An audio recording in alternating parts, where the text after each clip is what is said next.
Network. Our producers Cedric Tillman and Jamario Brooks. Braves head basketball coach Jake Morton. As you can see right there, Coach Morton coming off the Valley Pine Bluff swing, got a big win last night, taking off a Valley team that's got one of the better scores in this league. And so we'll be looking at him again. But let's recap the Valley UAPB road trip. Coach Morton, how you doing, sir? I'm doing well, Tolman. How are you? I am well, man. I'm sure you're doing well coming off a big win on a Monday night. Just to assess the Pine Bluff Valley Road Swing. This is your first go-around, of course, going to all these places, Itabena, as well as Pine Bluff, Arkansas. Valley, a team that has struggled to win games but have some great scoring. And then UAPB, I think, the second best team in the Southwestern Athletic Conference right now. So just talk about this road trip and just trying to get back in the winning column, considering what happened against Grambling. Well, we can talk about the Pine Bluff game first. I will second that sentiment about the second best team in this league. I mean, from a talent standpoint, Pine Bluff is extremely talented, well coached basketball team, and they are hard out at their place. So it was a challenge for us. We got down early in the game, but we did fight and we gave ourselves a chance down the stretch to do some good things that game. It was a 3-point game. We came back from an 18-point deficit and turned it into a 3-point game with 1:47 to go. And at that point, execution is key. And we didn't execute at the right moments at the right time in that last minute and 47 seconds. Well, let's get into that UAPB game because we started out slow. Then we have players in foul trouble early. Mm-hmm. And this is something, Coach, that it's kind of, I'm not going to say a reoccurring theme, but to me it's been a little troublesome. We're already shorthanded. I know you're not using it as an excuse, but the reality is we only have 9 healthy bodies. Mm-hmm. The importance of playing hard and playing smart, we're able to play through it against Mississippi Valley. We had the issue last night, but there's been times here lately which we've done that. How concerned are you about guys getting in early foul trouble, especially in the backcourt when you have Morris and Shane Lancaster? Well, it's very concerning. I mean, we don't, like you said, you alluded to it at the very beginning. We're only playing with 9 guys, 9 healthy bodies. So to get into foul trouble, it just shortens our rotation. And it's something we have to pay more attention to. It was an issue in both these games this past weekend, and it's something we have to do a better job of. We don't have the luxury of getting guys in foul trouble. We had everybody from our guards in foul trouble. Tyson got in foul trouble. Our bigs got in foul trouble. I mean, in the Pine Bluff game, we had 4 guys in the first half with 2 fouls. And it just put a lot of stress on how we rotated and the combinations we could play.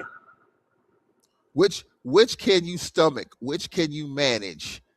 Can you manage having your guards in foul trouble, or can you manage your bigs being in foul trouble? With Tyson McDaniels getting in foul trouble, you got Amari Hamilton coming in off the bench. Which storm can you weather, and when it comes to fouls?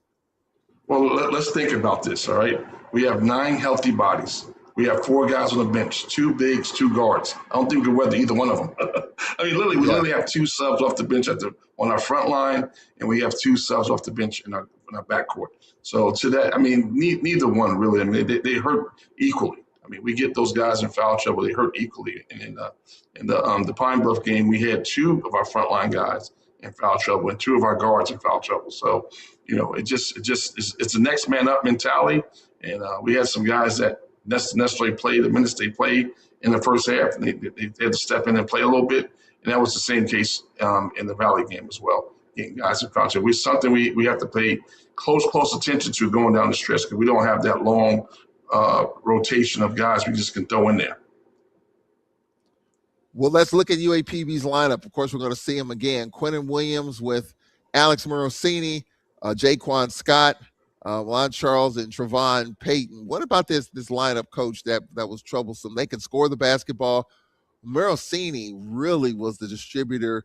Morosini had 20. Quentin Williams, one of the top scorers in this conference with 25. So 45 between those two. What made those two, or what makes those two stir the drink for UAPB offensively? Well, who stirs the drink is their point guard. I mean, he's the one that really stirs the drink in terms of getting the ball into the right people's hands. But with that being said, it was a major emphasis of concern to manage both those young men, and we didn't do a good enough job of it. I mean, like I said, 25 and 20 respectively, that's not getting it done. I mean, that's 45 points. That's half their points. And, we got to do a better job. We see those guys again of managing those two guys, as well as there's some other technical things we have to do to keep those guys out of the paint. I mean, once they get in the paint, they are a really, really good passing team. They share the ball extremely well, and we didn't do a great job of keeping them out of the paint, which causes issues to our defense. It was 49-34 UAPB at the break. What was the message to your team at halftime? Is what we're talking about. They were hitting the paint way too much. They were touching the paint way too much. They were getting us some rotations. It wasn't even trapping. It was getting some rotations. We were just chasing the basketball. It was like a rabbit chasing a carrot. I mean, we were just chasing the basketball around way too much. We just weren't keeping our men in front of us. I mean, the big key to any good defense is to keep your man in front of you and not make two guys play. Keep your man in front of you. Guard your yard. But in this instance, in the first half of that game, we were getting downhill, and that's the best analogy I can use. We were a rabbit chasing a carrot, and the carrot was the basketball, and that's not what you want defensively, and that's not what you want defensively. That is not the way you want it to work. And we were down by 15 at the break. We got down by as many as 20. But Coach, you know these comebacks. We've been doing it all year long in conference. What started the comeback in the second half to give ourselves a chance? We picked our intensity up. I mean, that's one of the things. Talk about what we talked about at halftime. I didn't think we was the more aggressive team, and this is something that I don't understand. Well, foul trouble hurt us a little bit. It hurts our aggression. We got into major foul trouble in the first half of that game, so we wasn't as aggressive as we needed to be. We came back in the second half, and it was an even slate. I mean, no one was in foul trouble at that point. I think we picked our intensity up, and it helped us get back. It helped catapult us back into getting into the game. We're down 20 early in the second half, cut it to 10, and then we were down 12, 71-59. And then with about 8:14 left, we started to make a push, Coach. We cut it to 5 with 6:38 left, and you could just see the intensity pick up. Nick Woodard with a three, another three by Davion Williams. We started knocking down some shots. We were free-flowing. We were spreading the floor. You could just tell a totally different team in that second half. But some really, really big plays in that from the 7-minute mark to the 4-minute mark. We cut it to 5. We really hurt ourselves. We were playing unbelievable defense, and now we were finally keeping that carrot in front of us. We weren't chasing it as much as we were in the first half. Keeping the ball in front of us, we're doing a great job of keeping out of the paint, forcing them into tough shots, and we made some crucial mistakes on the offensive glass. We gave up 3 crucial offensive rebounds in the last 5 minutes of that game, and they scored on all 3 of them. I mean, really kind of a touch foul one time with Jamil Morris. I didn't think it was a foul. They were reeling, and they gave him a touch foul, put him on the line, make 2 free throws. So just a couple of things that we have to do a better job of from a focus standpoint. Boxing guys out, not making those ticky-tack fouls, keeping the pressure on those guys. And we did a really good job of that, but every once in a while in those runs, we would bail them out. Like I said, you get them to take a bad shot and don't box them out. They get an offensive rebound put back. That gives them momentum. That little touch foul was a big play. We had them reeling, and Jamil just came up and guarded the ball. I didn't see the foul, and they called the foul on us. It wasn't a bonus. They go to the line and shoot 2, make both free throws. So it's just those small little things that we have to clean up down the stretch. That's going to make us a better ball club. Trending towards the conference tournament. We cut it to 3 late in the second half. Shane Lancaster's 3 made it 80-77. So we were down by 5 with 1:47 left. We were down 8 with 3:37 left. So we gave ourselves a chance, Coach, on that down 3.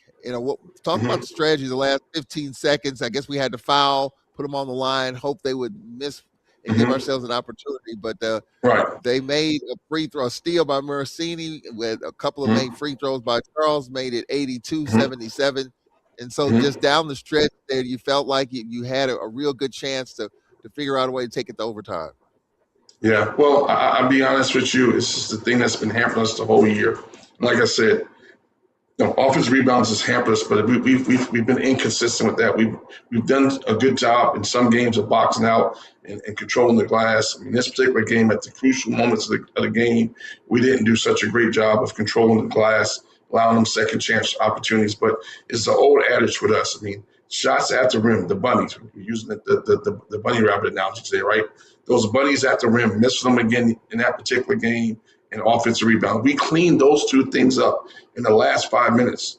I mean, we win the basketball game. I mean, we don't give them second chance opportunities at the basket. If you make our shots at the rim, score the ball at the rim. We got great opportunities to get the ball to the rim and weren't converting. You win that basketball game. We shoot 50%, Coach Morton. We shot 28 of 56, 6 offensive rebounds. So I've heard different Mm-hmm. coaches talk about that stat. I've heard you mention Mm-hmm. it as well. What's a productive night in terms of offensive rebounds? What's a good night? 8, 9 in terms of Oh yeah, if offensive you get rebounds yeah yeah on a you given night. if you get if you're getting 8 or 9, you're really controlling the boards. But more importantly, the stat that's kind of underrated is when you get an offensive rebound, do you convert? Because think about what offensive rebound is. You get a stop. Now you give the team a second chance. Can they convert it? Sometimes the offensive rebound stat could be skewed because it's about scoring after you get the rebound. And the unfortunate part for us in that Pine Bluff game, they got three crucial offensive rebounds in that last 5 or 6 minutes, and they converted on all of them. All three of them they scored, and that's a big stat. It's not so much you gave it up. Well, it is a big thing. You played great defense for 30 plus seconds. And then, 28, 27, 28, 29 seconds, you give them the miss. Now they get another offensive rebound. And now you got to guard them again. Your defense gets tired. But the bigger stat is that they converted on three of them down the stretch. Down the stretch. It's a huge stat.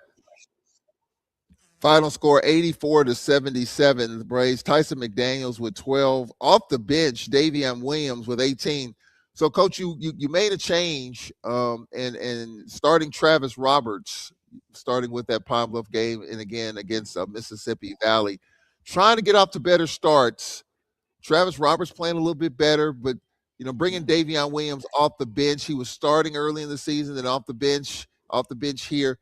Talk about trying to shake things up there in terms of getting off to better starts. Well, I mean, the thing that's so crazy about that shakeup was it's something that happened in practice. I mean, I kind of changed the teams around a little bit in practice, and I put Davion with the other group, and he was just tremendous. I mean, he had 2 great days in practice, and I said, you know what? Maybe he is an alpha. Not maybe he is an alpha player. He's a very aggressive player. He plays like an alpha. So I'm like, maybe with this lineup when he starts with, he doesn't display that alpha mentality. So maybe I put him with a different lineup, bring him the game at a different point in the game where he can be more of that alpha. And he obviously showed that on our Saturday in our first game against Pine Bluff. Yeah, Williams with 18. You had 5 players in double figures, Coach. When you score 77 on the road, typically that spells a victory. And so, but No doubt about it. nonetheless, That's the part that's so distressing. Yeah, yeah. yeah, We he did scored more than enough 77 on the offensively. road. Yeah, more than Yeah, enough you did. offensively to win that basketball game. Absolutely. And so 84-77 again, we'll see him again. How would you now in terms of standings, Pine Bluff's the second, the number 2 seed. What makes them as good as they are? They just kind of rose up the ranks, getting wins, finding ways to get wins. What makes them one of the top dogs in the league? What do they do so well? They're talented. They have a very balanced team. They have great guard play. They have one of the better guards in the league. We talked about them earlier. They have good point guard play. They have probably one of the better bigs. Not the, in my opinion, the second best big in the league behind the young man we got coming here on Saturday from Bethune Cookman. So they have a great front line. They have a balanced ball club. They're well coached. And they play hard as heck.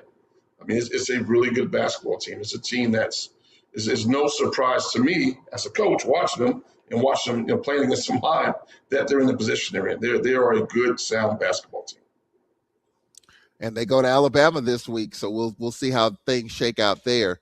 So a tough Mm-hmm. loss to UAPB, and then you head to Mississippi Valley, a team that has not won a game, a team that Mm-hmm. scored a ton of points against Jackson, but 2 Mm-hmm. dynamic scorers. So what Mm-hmm. kept you up last 48 hours leading up to the Valley game, knowing what they bring to the table?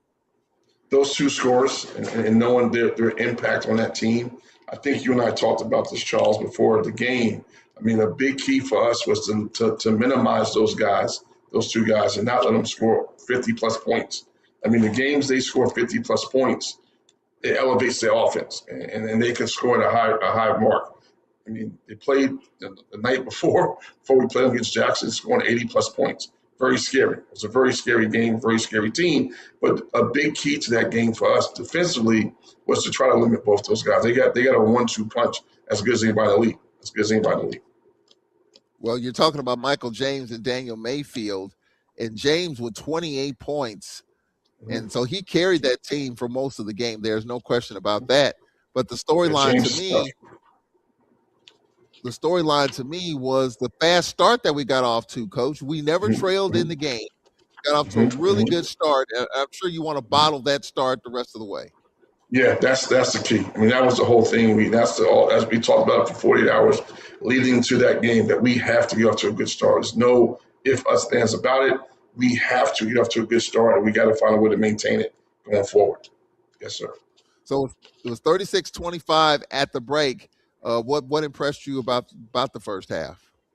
Ball movement. We moved the ball. We got into foul trouble again, and a couple of guys that came off the bench.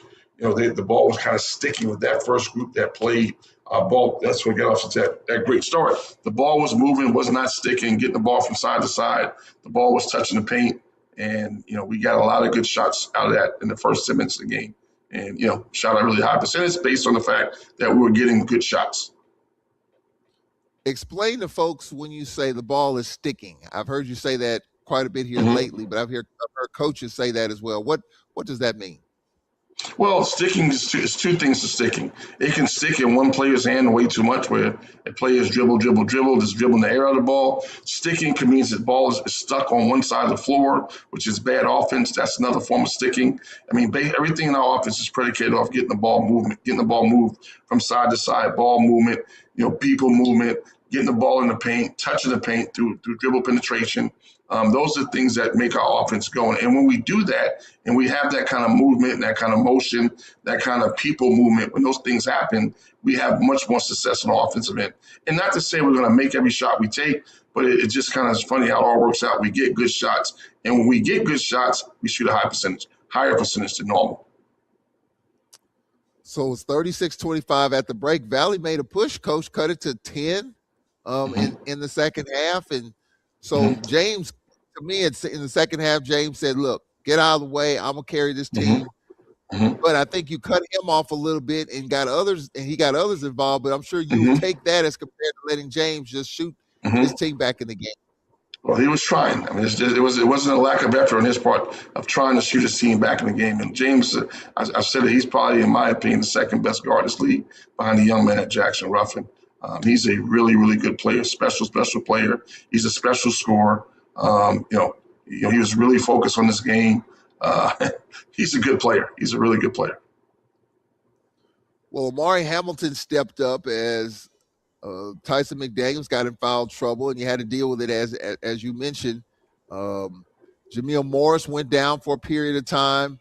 Just players had to step up, Coach, already thin and shorthanded, but guys stepped up. Amari Hamilton stepped up. Jeremy Ellis got some playing time in the post. I thought he was huge. And then Travis Roberts, we'll be talking with him this week. He knocked down a couple of big shots. So we've been talking about Travis Roberts. He got a couple of fall, but then Jeremy Ellis, let's talk about him. Obviously, on that front line, you got Tyson McDaniels, you got Amari Hamilton, and you talked about bringing Jeremy Ellis in 10 minutes of the game last night. Are you seeing some light at the end of the tunnel with him in the post as maybe that third option in the middle? Absolutely. He gave us some great minutes last night. Got a block shot, got to the free throw line, missed that dunk, could have had a hand one, went to the foul line, made 1 of 2. Very, very productive minutes for the minutes he played. And he is coming. He's practicing a lot better. His focus is a lot better. I thought he did a really, really good job last night. But the young man that I'm going to take my hat off to, who's the unsung hero of this game, is Amari Hamilton, because no one knows this. Amari was battling. I don't know what he was battling and shoot around. I mean, he couldn't get through it. He was sweating profusely. So I don't know if it was a stomach virus. I'm not sure what it was, but he showed a tremendous amount of toughness and grit to even play in that game. And not only did he play, he gave us big, big time minutes, man. Like you said, it's 10 points, it was 13 points, right? It's worth 13, I think it was. But I know there's a Yes. stretch there where he got 10 in a row. Like we just kept going to him. He was rolling offensively. And no one knows this, but in the second half, the assistants, I didn't want to take him out, but the assistant said, Coach, you got to take him out, man. He's huffing and puffing. He's sweating. So I didn't put, I mean, I put Nick back and Nick Woodard back in the game for him.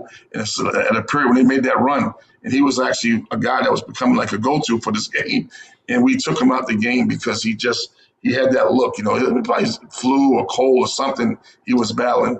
And it was just about to, climb up on. You can just tell he was at his wits' end in terms of he gave us everything he had. So I commend him for that because I know he's a young man that wanted to be in it, but he fought his butt off for this team. And he played great minutes, the minutes he played. Yeah, he did not look well halfway through shoot around No. Yeah. yesterday, but he still Yeah. gave you 20 minutes, 13 points. So Oh, that yeah. that shows you 20, the 20, guts 20 and big grit. minutes. 20 big 20, minutes, and he had 20 13 big big minutes. points Yep. as the Braves got the victory 74-66. So, Coach, you split on the road. What's so underrated about Valley? They're 0 for conference games, but they got two guys that can put the ball in the basket, that can put a team on their shoulders. And when they're hot, and James was 28 points, he played 39 minutes. He went down in the final 30 seconds of the first half. But what was the challenge in trying to slow him down? Or was it just he's just one of those guys you just got to figure out a way to slow him down, take away somebody else? Well, I mean, it's a combination of both things. I mean, he's a young man that he's going to get he's averaging close to 20 attempts a game. He's going to get his shots up. The best thing you can do for him to slow him down is to force him into tough shots. But the unfortunate part for us last night, he made a lot of those tough shots, but it wasn't a He lack did. of defensive effort. It wasn't a lack of guys weren't there and climbing on top of him and getting their hand up. It wasn't a lack of any of that. We did all that. We stuck to the game plan, and he's a good player. That's what good players do. There's a lot of guys that played against Michael Jordan. Like, I don't understand how he made that shot. I was right there. That's how I felt last night against James. No, I mean, he was just making shots that the average guy just make. But we seen it. It wasn't like I was surprised. We just watched him on tape do the same thing as other people. But he made tough shots. Well, the Good Braves player. get Good it done. player. The Braves get it done, winning by 8, bouncing back. And Coach, when you look at the standings, we got a little bit of help above us right Mm-hmm. now. 9th, 10th, and 11th place from a 3-way tie for 9th place. We got the tiebreaker on Mm-hmm. Prairie because we beat them. We don't see Mm-hmm. Alabama State again. But Texas Southern is 1 game back, a game and a half behind Grambling, a couple of Mm-hmm. games behind Jackson State. So there's still an opportunity, Coach, to move up in the standings. Well, a lot of those teams, well, we don't play. We do play Prairie View. We got Prairie View. We got a couple of those teams that are above us. We do play them again. I mean, we play Prairie View. We play Southern. We play Jackson. We still got those guys to play. We play Florida A&M. These are all guys that are above us. And if we take care of business, we give ourselves a fighting chance to catch going forward and playing well. The key is to start playing well and playing well leading into the conference tournament. So, I mean, a lot of stuff lies within us and us taking care of our own business. If we do that, we're going to find ourselves in a good position going to the conference tournament. Well, you got the best team, excuse me, Coach, the best team in the league coming in Bethune-Cookman on Saturday. Bethune-Cookman without Dr. Bradley the last couple of games at home against Prairie View and Texas Southern. I don't know what's going on there, but it clearly made a difference. 6-point win over Prairie View at home the other night. Trailed by 13 last night to Texas Southern, won in overtime. But this team, we played them in Daytona. We trailed by as many as 23 and cut it to 8. Had a couple opportunities to get even closer.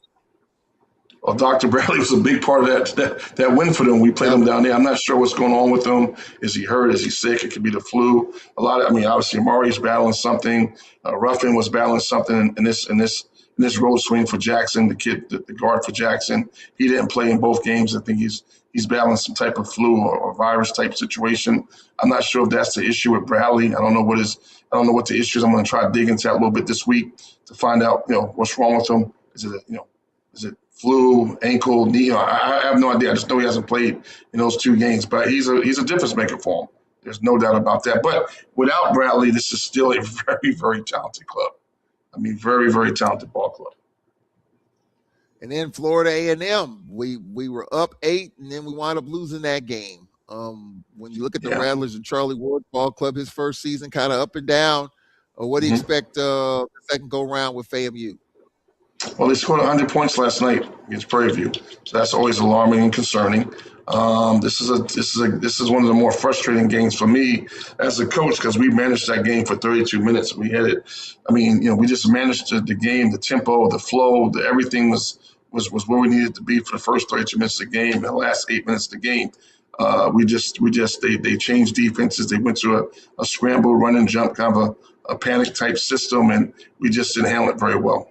They went from an 8-point lead to an 8-point deficit in 8 minutes. So, minus 16 for us in terms of, managing that game down the stretch. Well, it was a big win last night over Valley. Mentally and emotionally, Coach, despite the numbers, lack thereof, whatever you want to call it, we have a chance to make some hay here down the stretch. We only got one more road trip in the regular season. We go to Texas, but that's after 3 in a row at home. We play the Florida teams, then Jackson State, a little bit of a respite. Then we go to Houston and then come back for UAPB and Valley. So the schedule officially flips now. You got 5 at home, 2 on the road. Just coming off the road, are you able to work on a lot more things, trying to stay healthy, get Amari Hamilton a little healthier? I'm sure you get a chance to work on a lot more stuff here down the stretch. Well, we took off today, tall man, so we didn't do much today. Just make sure those guys got to class on time and do what we need to do academically today. And we'll reconvene tomorrow for film, and we'll debrief on these 2 games and get ready to start talking to introduce Bethune tomorrow, as well as have a practice and try to work on some things and kind of focus on us a little bit tomorrow and really dig in more and more and more in Bethune on Thursday and Friday. So it's kind of been our game plan. It's kind of been the way we've been attacking things. But we got to clean some stuff up still. We did some good things against Valley, our most recent game, but there's still some things that need to be cleaned up. We got to keep working on it and get a better understanding of why and when and that kind of stuff. But we have a good group. These guys are listening. These guys are paying attention. They're being coachable. So my hope is, that we will keep getting better. And like you said, the schedule is flipped. This is what we've been waiting on all year. I mean, like I said, we've only played 4 home games all year. We're 20 plus games into our season. We only have 4 home games. So we're still one of the only teams in the country with 20 plus games and only 4 home games. So now we got a chance to take care of some things at home. But with that being said, we're 2-2 at home. We haven't really taken care of business at home like we needed to so far to this point. I mean, we got beat pretty good against Grambling at home. And, obviously we know what happened in the Texas Southern game. I don't like to bring that up, but we know what happened there. But we got to take care of business at home. I mean, the unfortunate part for us is we have the most talented team, the best team in the league coming in on the first day of that 5-game swing that we're going to have. But we got to find a way to play well and take some things away from them that they did really, really well against us up there. Yeah, they were in 2 close home games, Prairie View and Texas Southern, minus one of their better players, Dr. Bradley. We'll see what his status is going forward. Saturday, the Braves and the first place team, Bethune-Cookman, Reggie Theus' team, comes to town. That's Braves head basketball coach Jake Morton. Coach, we appreciate it. We'll talk to you this weekend. Thank you, Tallman. You have a great day, and see you at some point this week. And I definitely see you on Saturday. That's Braves head coach Jake Morton. Nate Kilbert, Jake Morton shows back-to-back. We'll talk to you on Thursday, 6 o'clock. Lady Braves action. We'll have the pregame at 5:45. For our producers, Jamario Brooks, Cedric Tillman, Charles Edmond, Jake Morton, and Nate Kilbert, we'll talk to you in a couple of days for Lady Braves action. So long. Thanks, Tallman.